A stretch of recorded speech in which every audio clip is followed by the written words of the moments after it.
Well, this is a great lead-in to what your book is about. Also, I just am going to be real and say that I totally just got my period like right now while I was talking. And I've never interviewed a, iconic public intellectual at a town's hall before. So now that like the worst thing ever that could happen is happening to me, is it I'm the just worst, though? I mean, no, I feel like if there's a place for me to like bleed out publicly, this Let is it flow. Yeah. Also, I'm not pregnant again. And I already told you what's happening, so the worst thing that could happen is that I'm right. Hi, guys. Thank you so much for coming. I'm really flattered. I don't know if you come to all of these or just this one. And thank you for having me, Creative Mornings. And also, I want to say that Rachel Ratner is so cool. That's the person that was just talking about Donald Trump. She is such an important member of the Seattle rock and roll community. And incidentally, she built Shout Your Abortion's website when we were just it was only me. And I didn't have any money or funding, and she just, out of the goodness of her heart, built a little WordPress that's sustained us until now. And also, thank you, Joanna, for being here to do ASL interpretation of this talk. It's really cool for accessibility reasons, and also because Joanna is just saying what I'm saying right now with her hands.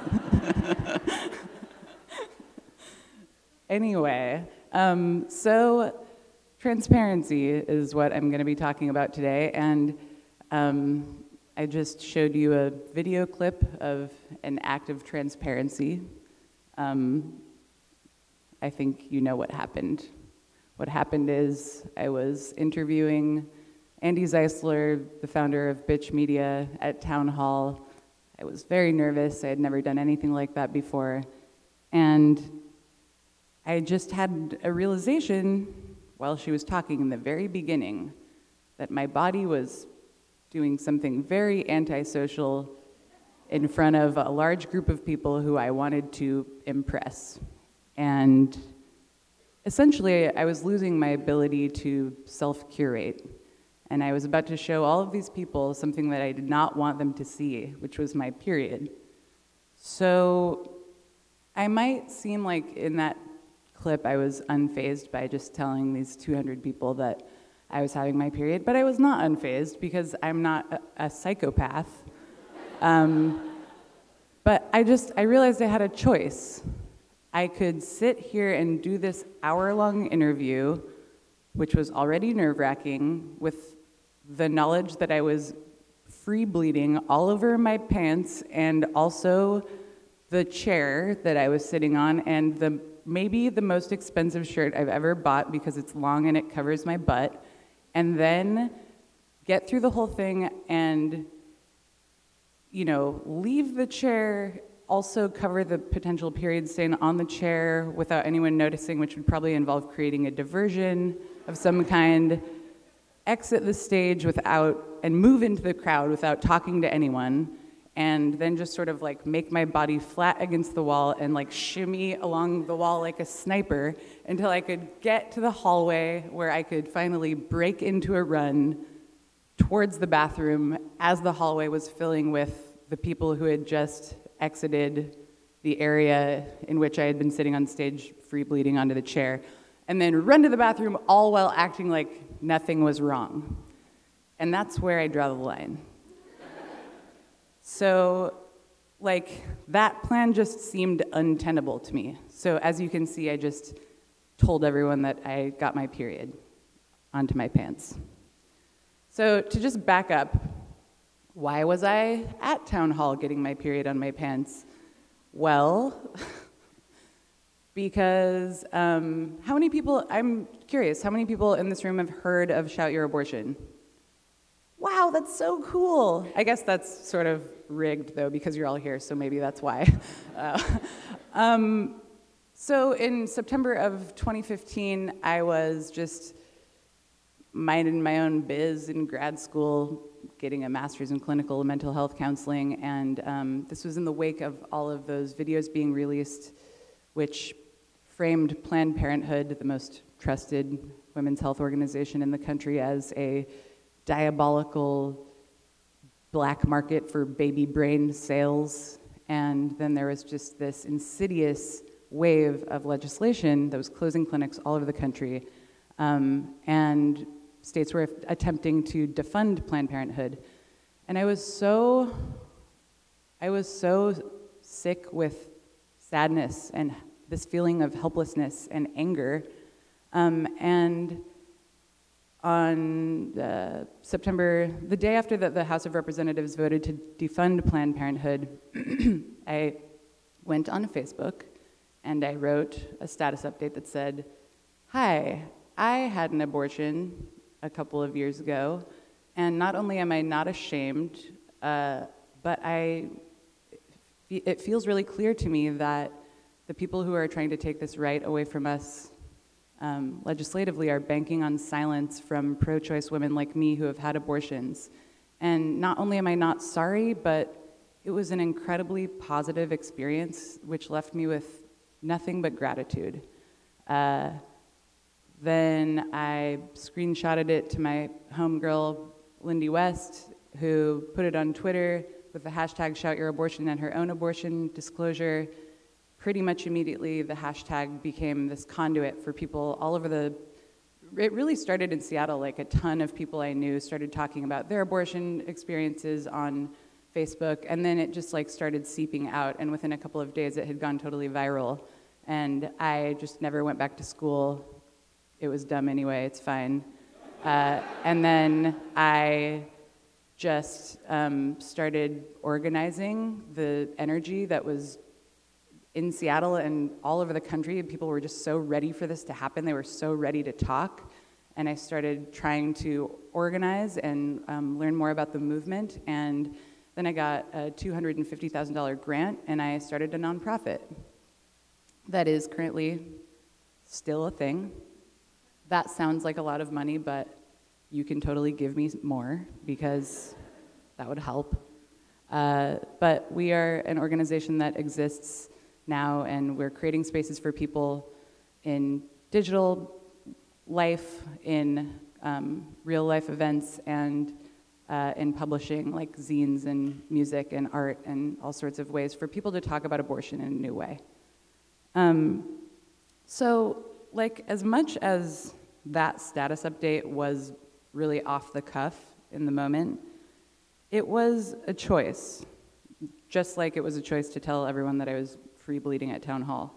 And I made that choice because I came to a realization that I was horrified about what was happening, but like I wasn't using my full range of power as a citizen. I was constantly having all of these conversations with people in my life about how messed up this was, what was happening, and I would not always invoke my own abortion experience. Sometimes I was tending bar, sometimes I was just in a big group of people. Sometimes I did, like a lot of times I did, and inevitably there would be some woman who was like, "Hey, me too." And then we'd be like, "What? We've been friends for 5 years and we've never talked about this? What does that mean?" So I guess I just realized that my silence was deepening my feeling of disenfranchisement and helplessness. And that status update was like just me getting some skin in the game. Obviously, disclosure about things that we are normally expected to keep quiet has become a broad cultural trend, and I think that trend is sort of like a lightweight word at this point. It's really, I think, a new way that people are engaging with public discourse. We share more about ourselves now than we did 5 years ago, and over the last few years, people have just started using social media to talk about all sorts of things that we're supposed to keep hidden about ourselves. And we're generally supposed to keep them hidden because they could be used against us to damage our credibility or to make us vulnerable in some way. But But especially, I mean, you know, in the midst of this just horror show of an election, it's clear that all over the social systems that we are used to sort of dictating the appropriateness of disclosure in various contexts are crumbling. And so like the first hashtag that I remember seeing, which was people talking about some personal experience they had had and identifying with having had it, even if it was something that is normally like kept on the down low, is the Yes All Women hashtag, which happened in 2014. There was a shooting spree in Santa Barbara. A 22-year-old man named Elliot Rogers posted a litany of misogynistic rantings online and then went out and murdered a bunch of people, and then the media and people were like, wow, misogyny, and then like all these dudes on Twitter were like, that kind of hurts my feelings. Not all men. I love my wife, or whatever. And then women on Twitter were like, damn, dudes. Women on Twitter started using this Yes All Women hashtag to identify just the barrage of like banal, normal, insidious, all the way ranging to horrible, objectifying, violent instances of misogyny that women experience all day, every day. Examples include, because not even a taped confession was enough to put my rapist in jail, because I now wear shorts under dresses after being groped by unseen hands in crowded bars, because all the men at my agency identify as feminists, but I still have to fight for space in meetings even when I am the expert, because my husband didn't get it until he spent a half an hour on this feed, and then he looked ashen, and he said, I had no idea.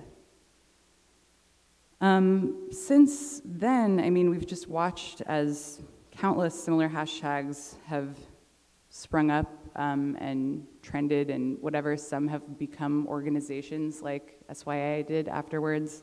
But it was, you know, like, so there are a whole bunch related to mental illness.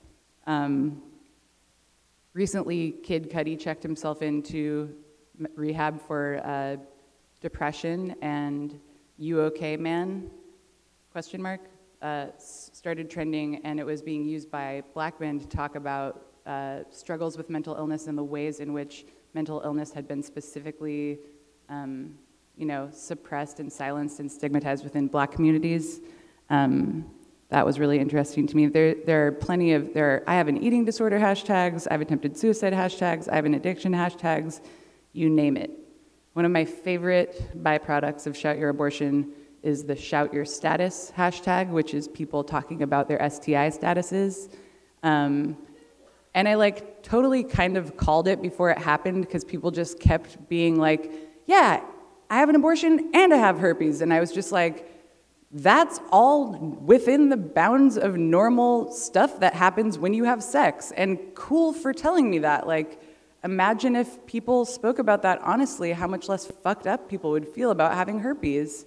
And then some ladies ran with it, and it was awesome. The recent obvious example is when, you know, Donald Trump's pussy-grabbing tape leaked. God, that's gross. A woman named Kelly Oxford, who's a writer at the New York Times, tweeted,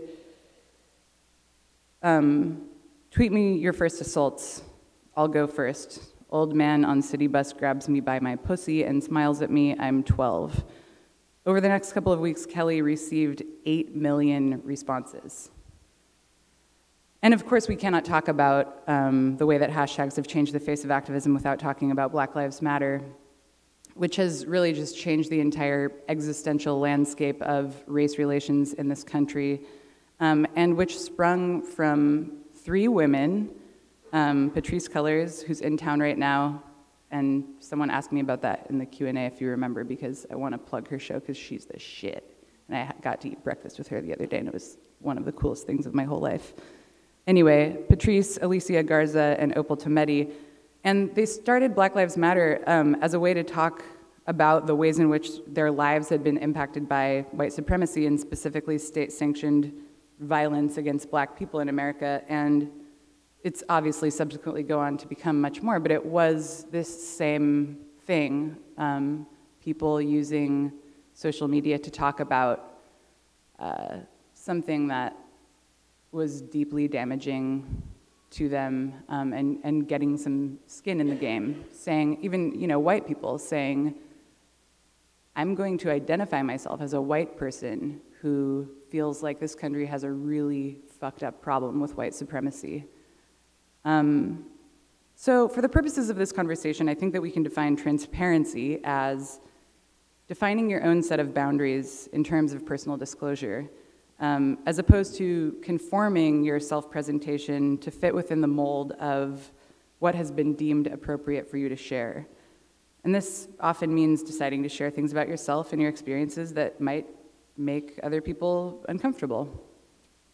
So why are we doing this when it's so awkward sometimes? I think that if you look at like baby boomer, civil rights era activism, those efforts were geared largely towards creating systemic change, fighting for equity on paper in legislation. And currently, we are surrounded by irrefutable evidence that the systemic change that was achieved in those times is simply not enough. For example, abortion has been legal for 43 years in this country, and we are living in a time in which there are millions of women who do not have access to the service. There are 6 states with 1 clinic. Over 80% of counties in the United States have none. And legality on paper is just not enough. Even with legality and with access, millions of women who choose abortion subsequently have their lives derailed by the expectation of silence and of shame and of being essentially forced to process this experience in total isolation. And it fucks people up really bad. And the anti-choice movement has deliberately capitalized on this silence and has been able to establish the boundaries of what is deemed appropriate conversation about abortion in public and private and political conversations. And in controlling those boundaries of discourse, they have been able to decimate access across the country. Abortion laws in this country just don't reflect the majority opinions or needs or experiences, like, at all. And they've only gotten away with this by making sure that people don't feel safe talking about their abortions on their own terms. So in terms of abortion, I think it's really easy to see how we can trace systemic failures to failures within our social systems, failures to hold space for the truth, even when the truth is messy and complicated. And as a result, we are living in an absolute hellscape of failed systems. Interpersonal and cultural systems, and more concrete structural political systems. The United States of America is a terrifying place to be because we do not know how to take care of each other, and people are desperate. So when I look at the way that personal disclosure is becoming the leading edge of political discourse in lots of ways, I see it as a product of our collective desperation. A lot of people look at an organization like SYA and wonder, well, how much can changing the way we talk about an issue like abortion really change anything systemically? In a really basic way, that is really depressing, kind of, I think that most people will be able to remain relatively apathetic when it comes to caring about any given social issue if they are never confronted with real, live human damage to the people that they know and love. So, although polls in the United States show about 7 out of 10, it's like 7.2 out of 10 people supporting abortion rights, full stop, there is still a large segment of the population, these are swing voters, or people who don't consider themselves to be traditionally political, or don't consider a candidate's position on abortion before they vote. These are people who feel like abortion is a private issue, and they might have a mostly negative, relatively uninformed view of what abortion is. They might think it's basically a necessary evil. They've also probably never had a conversation with a person about that person's abortion, which is crazy because 1 in 3 women in America has an abortion. So these people don't know that their sisters, their bosses, their parents, their daughters, their friends have had abortions. And until these folks are confronted with some of the real lived experiences of the people that they know and love and forced to imagine what that person's life would have been like if they hadn't had access to that choice, they'll continue thinking that abortion is an issue that doesn't affect them, and they'll vote like it doesn't matter. I think that also an act of disclosure like this just changes relationships, for better or worse. When we decide to bring our full selves into a relationship, sometimes it ends. But sometimes the relationship expands because not only are we truly being seen and heard, but we're watching someone else decide to love us and accept us when we thought that what we told them was going to make them love us less. And in doing that, we're helping other people become more compassionate. But it's a risk. And it's important to say that when I'm talking about SYA, or whether I'm just talking about transparency in general, I'm not framing this as a political imperative at all, or a directive. Everyone puts something different on the line in order to speak this way. And, you know, like with abortion, some people are risking their relationships with their entire communities of faith, their families. Maybe they have an abusive relationship. Maybe they just don't want to talk about it. You know, it's really hard to be alive, and every day it's like an emotional cost analysis for me. You know what I mean? And like everyone has got to make that call for themselves. So this is not a prescriptive thing. I just think that it's an explanation in some way of how people use transparency and are beginning to like step out in this particular way all over culture, and like where that's coming from. And I think that it's coming from just the fact that the old way is not working anymore. A woman named Mindy recorded a video with SYA early on, and in this video she discusses having multiple abortions. She talks about how she's never spoken about them before, in spite of having all just liberal feminist friends, because even in those circles there is a baseline of stigma, especially around multiple abortions. In Mindy's video, she opens with the fact that she's a survivor of incest. She was horrifically sexually abused by her father throughout her childhood and adolescence, and this pattern of abuse continued as she became sexually active and started forming her own relationships. She was abusing substances, and she describes having sex in that time and how her body had never been hers. And she just had this totally disassociative relationship with sex. She left her body and let men use it. And so she got pregnant 3 times, and she had 3 abortions. And Mindy talks in this video about how choosing abortion for the first time was the first time that she began to see that her body was hers. She describes the feeling in the clinic and about how that medical care that she received was the first time that she felt like she was deserving of loving, compassionate self-care. Mindy is sober now, and she has 2 kids who she adores. She describes her abortion experiences as integral to her realization that she deserves love. Can you imagine how much it changed the relationships in Mindy's life when the people that she loved understood these things about her, and how much better they could love her?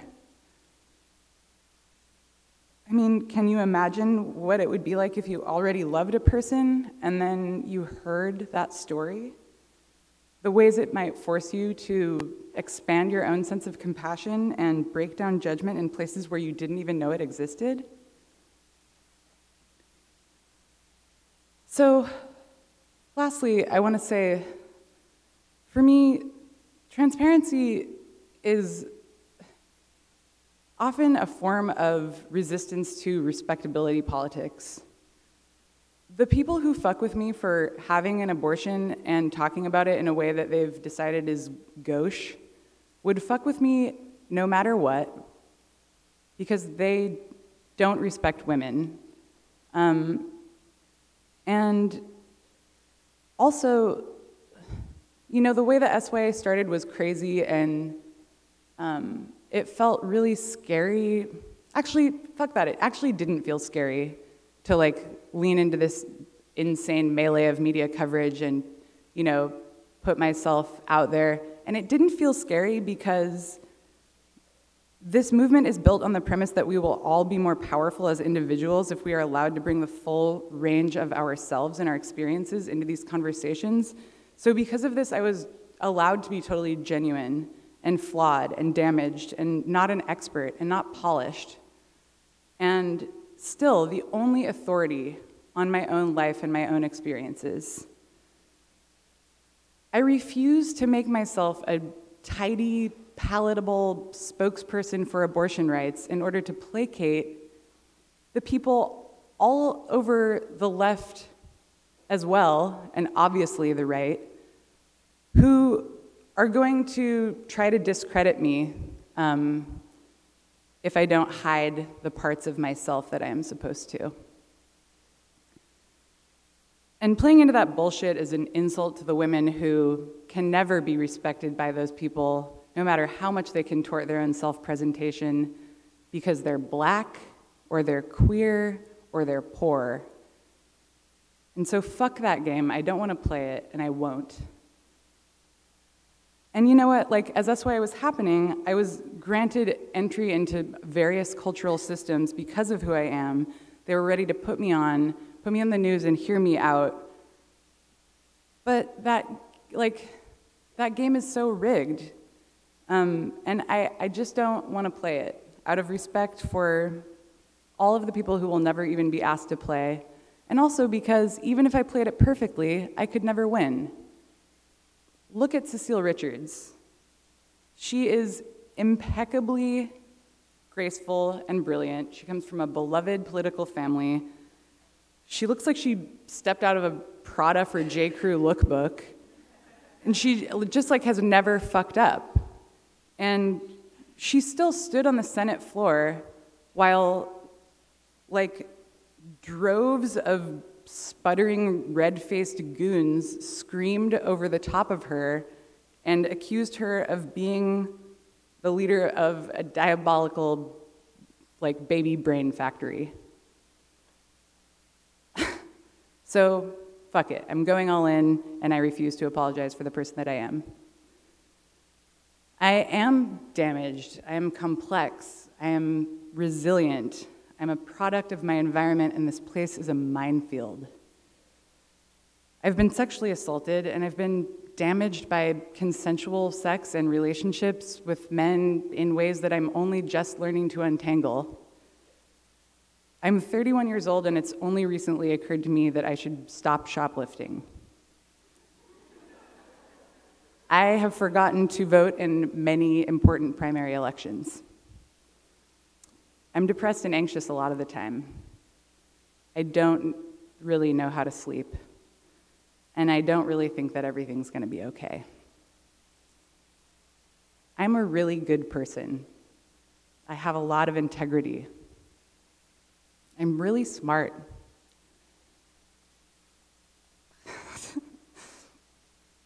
And I believe in love, and I believe that we're all connected, and I think that living as though we actually feel that way is the only thing that can save us.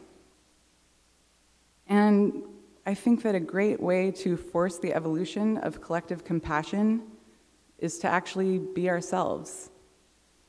How can we learn to love each other better if we don't know who anybody really is? How can we help each other heal if we're just constantly fighting to conceal our damage? And to go back to this video from the very beginning, how are we supposed to get through this shit without telling people that we are bleeding and we need some help? Wait, you have to see what happens now, though. I feel like this is going super well. So the first sentence in your book, to just... Oh.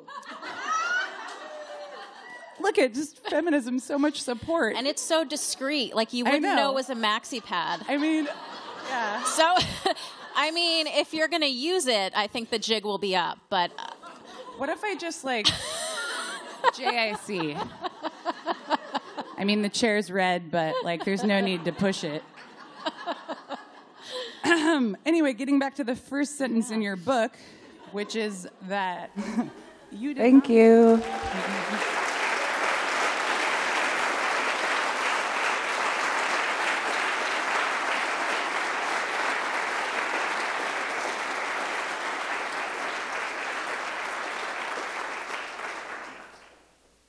I'm like having an internal conversation with myself about whether or not to apologize for being emotional, and I think that this is me saying, I'm not going to, but I thought about it.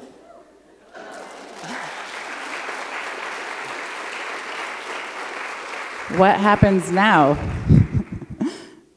David, do you have a question? Is this the question part? Cool. Okay.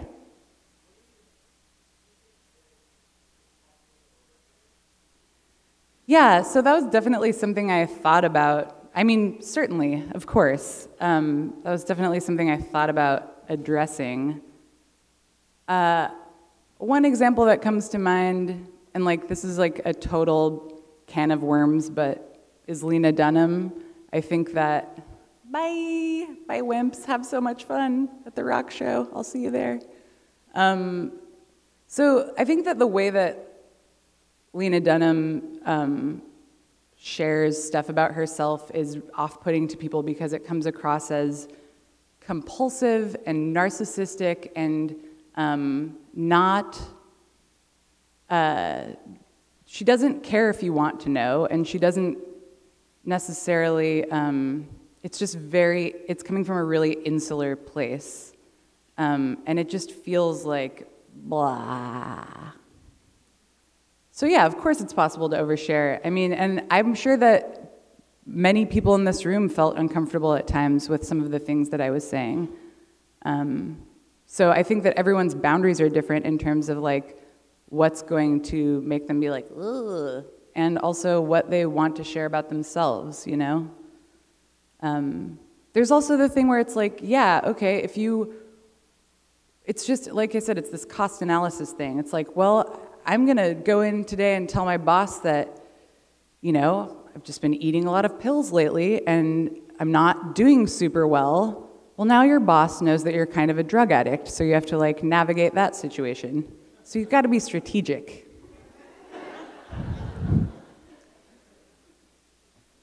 Does anyone else have thoughts? Liz? Oh. Yes, I will. So Power from the Mouths of the Occupied is the show that Patrisse Cullors, one of the three founders of Black Lives Matter, is directing, and it's co-produced by Davida Ingram, who's, I think, one of the most brilliant human beings on the face of the earth. And Patrisse has done this show now. This will be the third time. First she did it in Kalamazoo, and then she did it in LA. It opened last night. It's running tonight. I'll be there tonight. At Langston Hughes, and then there's a matinee that's been added tomorrow at 2 p.m., and I believe there's still tickets left for that matinee tomorrow, but it's basically people talking about their experiences with state violence, Black people from Seattle. I don't know if actually everyone's African American, but people of color from Seattle. And from what I understand, it's not like dramatized, but it's a storytelling show, but there are like more conceptual elements and more like theatrical elements, and it sounds incredible. I think it's very much like in line with everything that we just talked about. And I think it's also super cool because the way the show is designed, it's so modular that it can just go to a new city and then find a new, like, badass female woman of color in that community, and then a bunch of folks who live there, and hopefully bring a bunch of white people to go see it and learn how the fuck we can do better, because black people already know about how state violence works. Anyway, do you have anything to add to that?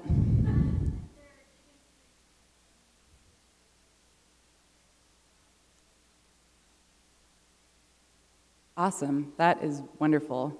Do you know how to? Okay.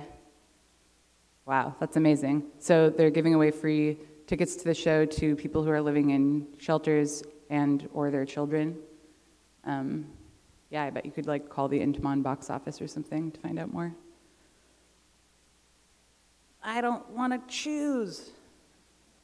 Liz, I think you were next.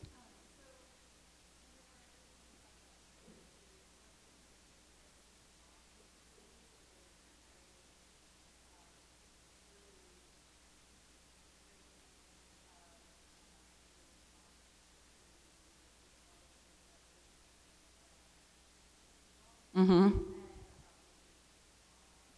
I'm good.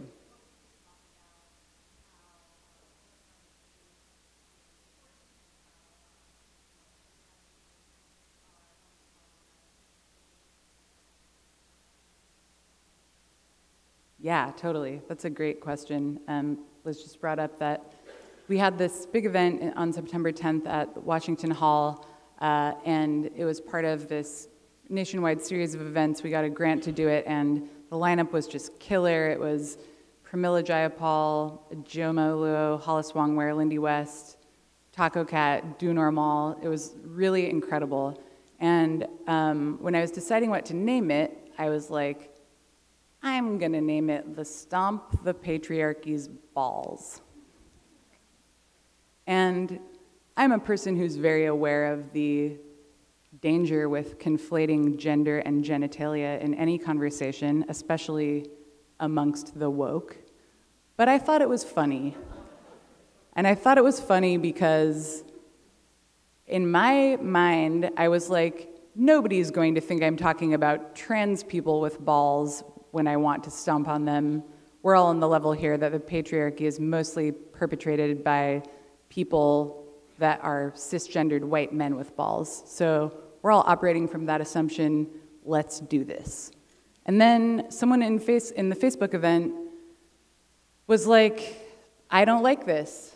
So we started to have a conversation about it, and it sort of like got pretty internet-y pretty fast. Like it was happening really fast, and it was pretty clear to me immediately that the name needed to be changed, because there's kind of just like there was no way for me to just be like, well, sucks for you.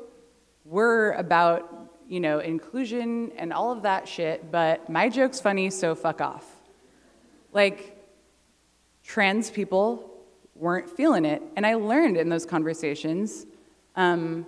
I talked to Lindy on the phone as we were deciding what to do, and I was just kind of like, yeah, but the patriarchy has balls, what the fuck? And she was like, yeah, but imagine if you had balls and were a trans person, and like your genitalia was constantly this subject of ridicule. You're just hearing a thing that is your genitalia being ridiculed again. And I was like, God, you're right about everything. So then I changed it. And I think that, as to your point, another thing I was going to say about like how this whole situation was scary for me with SYA and stuff is like, because these are really high stakes conversations that I'm having really publicly. Like, abortion touches all these things that it's really scary to mess up when you talk about, whether that's race or class or sex or female bodily autonomy or rape or religion. And I think that like the scarier thing to me than fucking up is to just sit here and be so afraid of fucking up that I'm not saying anything.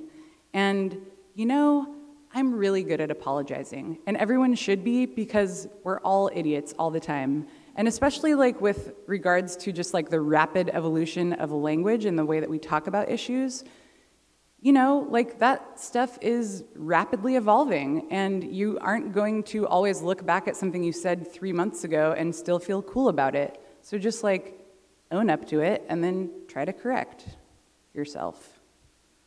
Does that seem like a good answer? Yes, the dude. Yeah. Yeah.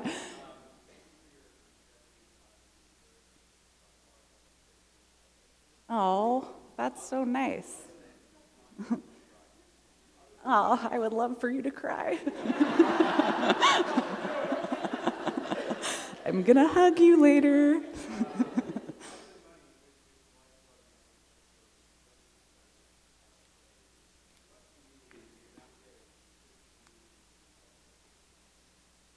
I appreciate that so much. It's just been 1 year. I had not only like no organizational experience or nonprofit experience, I just had like never had a real job before. So the learning curve is steep, and we're just beginning to. So we really are just like in this major fundraising kick. I'm trying to raise $50,000 by the end of the year.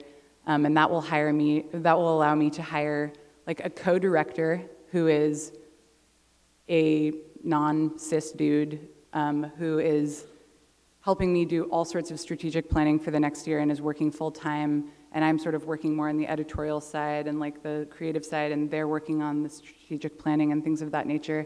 And then also hire people to work on contract to do, like so much stuff has happened for free. Like people like Rachel just making a website or whatever. So really the next few months are about fundraising. We're also about to launch a website that Civilization, Michael Ellsworth is sitting right there. Michael, hi, you're the best.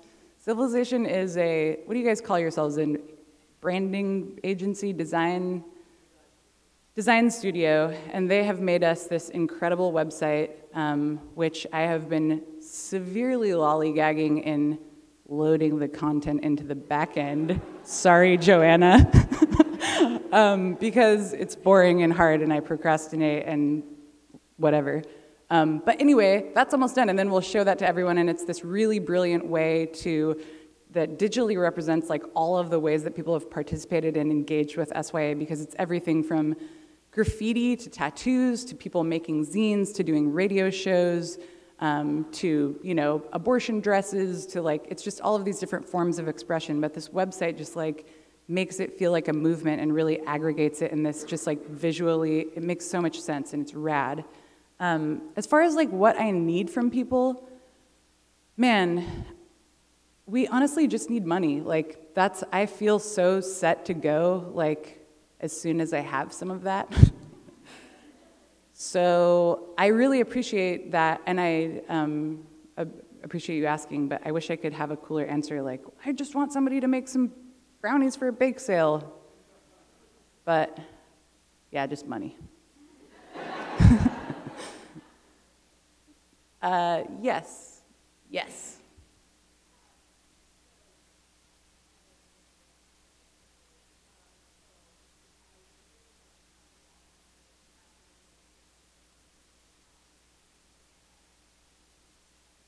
Mm-hmm.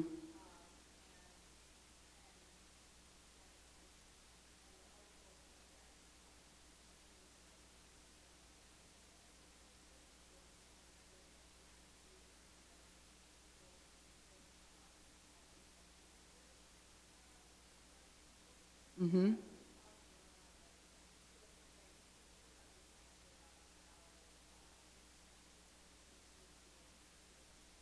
Yeah. Right. Yeah. Like my reaction to that framing of the debate question about abortion. So I was listening to that on the radio, and I didn't hear the very beginning framing of the question. Like, so I don't feel like I have a fully formed response. It was definitely the most any person on a presidential ticket ever has just talked about abortion, talked about women who have abortions and the complex circumstances surrounding those abortions. It's usually just people being like, you know, the rights over here being like, you're all a bunch of murderers. And then the left is like, we will defend our constituents' rights to choose.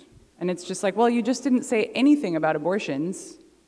And you pretty much let the right stomp all over the issue to the degree where they've managed to run on a platform that 1 in 3 American women are murderers, and that there are a bunch of genocidal, bloodthirsty doctors running around murdering hella babies.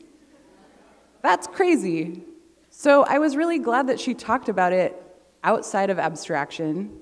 Once I really started checking into that answer was when they were already on the late term conversation, and the only thing that bummed me out was she was like, and I don't know if she was saying this specifically about late term abortions or if she was talking about abortion in general, but she said something to the effect of, abortion is one of the most heartbreaking decisions that a woman or a family can make. And for some people, it totally is. And I think that certainly in the case of late term abortions, that's probably true almost all of the time. But my abortion was not heartbreaking. Many abortions are not heartbreaking, and I think that that kind of language really legitimizes stigma in a way that I can't get behind.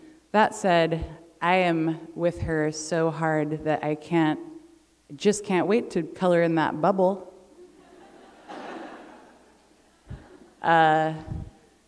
Yeah, and also, like, Lindy was talking about how she wants to send Hillary a basket of edible arrangements as an apology from America. Because, like, seriously, can you believe this? What she's going through? Anyway, David, one more question. You.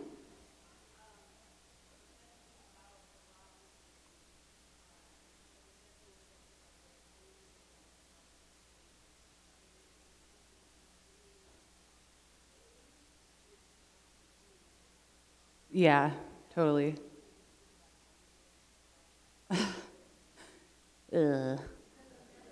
Yeah, I mean, that's so real, and I'm totally bad at it. Like, I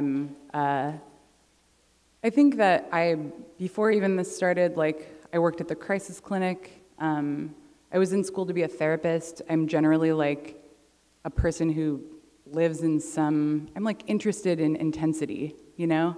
And I've never really been good at, like, the reset process, or I've done it in unhealthy ways. And I know that I'm gonna have to change that at some point, but I haven't gotten around to it. Yeah. Thank you guys so much for coming. I really appreciate it. Thank you.